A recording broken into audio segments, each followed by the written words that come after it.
Hello dear friends, എല്ലാവർക്കും നമസ്കാരം. നമുക്കൊരു ഡിഫിക്കൽട്ട്, ഒരു ബുദ്ധിമുട്ടുള്ള അല്ലെങ്കിൽ ഒരു ബ്രോക്കൺ റിലേഷൻഷിപ്പ് ബന്ധങ്ങളിൽ ഉണ്ടെങ്കിൽ മറ്റുള്ളവരോട് പകയോ ദേഷ്യമോ സങ്കടങ്ങളോ നമ്മുടെ മനസ്സിൽ സൂക്ഷിക്കുന്നുണ്ടെങ്കിൽ അതിനെ ഇല്ലാതാക്കാൻ ഗ്രാറ്റിറ്റ്യൂഡ് കൊണ്ട് സാധിക്കുമെന്നാണ് മാജിക് എന്ന ബ്യൂട്ടിഫുള്ളായ പുസ്തകത്തിൽ റോണ്ട ബേൺ പറയുന്നത്. ഏതൊരു ബന്ധങ്ങളിലും ഏതെങ്കിലും ഒരു ചെറിയ കാര്യത്തിലെങ്കിലും ഗ്രാറ്റിറ്റ്യൂഡ് ആയിരിക്കേണ്ട സാഹചര്യം ഉണ്ടാകും എന്നാണ് റോണ്ട ബേൺ പറയുന്നത്. പക്ഷേ നമ്മൾ പലപ്പോഴും ബ്ലെയിം ചെയ്യുന്ന ഒരു ആറ്റിറ്റ്യൂഡിലായിരിക്കും. നമുക്കുണ്ടാകുന്ന പ്രശ്നങ്ങൾ, ദേഷ്യം, വിഷമങ്ങൾ, ഇതിനെല്ലാം കാരണം മുന്നിലുള്ള വ്യക്തിയാണെന്ന് പലപ്പോഴും കുറ്റപ്പെടുത്തുന്ന ഒരു സാഹചര്യം ഉണ്ടാവാറുണ്ട്. കുറ്റപ്പെടുത്തുന്നത് എപ്പോഴും ലൈഫിനെ ബെറ്റർ ആക്കുകയില്ല, റിലേഷൻഷിപ്പിനെ നന്നാക്കുകയുമില്ല. ശ്രീ ബുദ്ധൻ പറയുന്ന വാക്കുകൾ ഇങ്ങനെയാണ്: ദേഷ്യം നമുക്കുള്ളിൽ തന്നെ വെക്കുന്നത്, മെയിൻറ്റെയിൻ ചെയ്യുന്നത് ഒരു അണൽക്കല്ല് തീക്കനൽ കയ്യിൽ പിടിക്കുന്നത് പോലെയാണ്.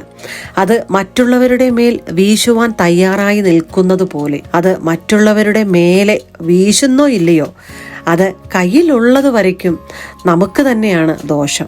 ഇങ്ങനെയുള്ള ഒരു സാഹചര്യം മാറ്റുന്നതിന് ഗ്രാറ്റിറ്റ്യൂഡ് ഹെൽപ്പ് ചെയ്യുമെന്നാണ് പറയുന്നത്. ഇന്നത്തെ practice magically heal your relationship എന്നാണ്.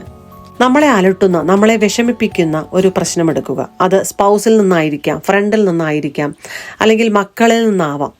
ആ ഒരു പ്രശ്നം എടുത്തിട്ട് അവരെ മനസ്സിൽ കൊണ്ടുവരിക. എന്നിട്ട് അവരെ കുറിച്ച് ഒരു 10 നല്ല കാര്യങ്ങൾ എഴുതുക. അതായത് ആരിൽ നിന്നാണോ നമുക്ക് സങ്കടകരമായ ഒരു സാഹചര്യം ഉള്ളത്, അവരെ കുറിച്ച് ഒരു 10 നല്ല കാര്യങ്ങൾ എഴുതുക. ഇങ്ങനെ എഴുതുന്നത് മൂലം നമുക്കുള്ള പെയിൻ ഇല്ലാതാക്കാം. ഏതൊരു വ്യക്തിയുടെ മേൽ നമുക്ക് വല്ലാത്ത ദേഷ്യം, സങ്കടം തോന്നുന്നുവോ ആ ഫീല് പോകുന്നതുവരെ എല്ലാ ദിവസവും എഴുതാം എന്നാണ് റൈറ്റർ പറയുന്നത്. ഇനി ഡേ നമ്പർ 15 പ്രാക്ടീസ് എന്താണെന്ന് നോക്കാം. രാവിലെ എഴുന്നേറ്റതും നിങ്ങൾക്ക് ഓൾറെഡി ഉള്ള 10 സൗഭാഗ്യങ്ങൾക്ക് നന്ദി പറയുക.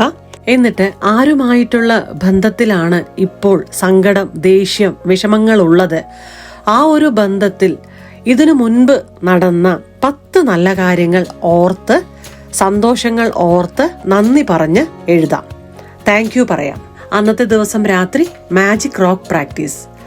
ആ ദിവസത്തിൽ നടന്ന ഏറ്റവും നല്ല കാര്യം ഓർത്തെടുത്ത് നന്ദി പറയാം. ഇതാണ് day 15 magic practice. Thank you dear friends. ഈ വീഡിയോ നിങ്ങൾക്ക് ഹെൽപ്ഫുൾ ആയാൽ നിങ്ങളുടെ പ്രിയപ്പെട്ടവർക്ക് കൂടി ഷെയർ ചെയ്യൂ, സബ്സ്ക്രൈബ് ചെയ്യൂ, ലൈക്ക് ചെയ്യൂ. ഇനി നമുക്ക് അടുത്ത വീഡിയോയിൽ കാണാം.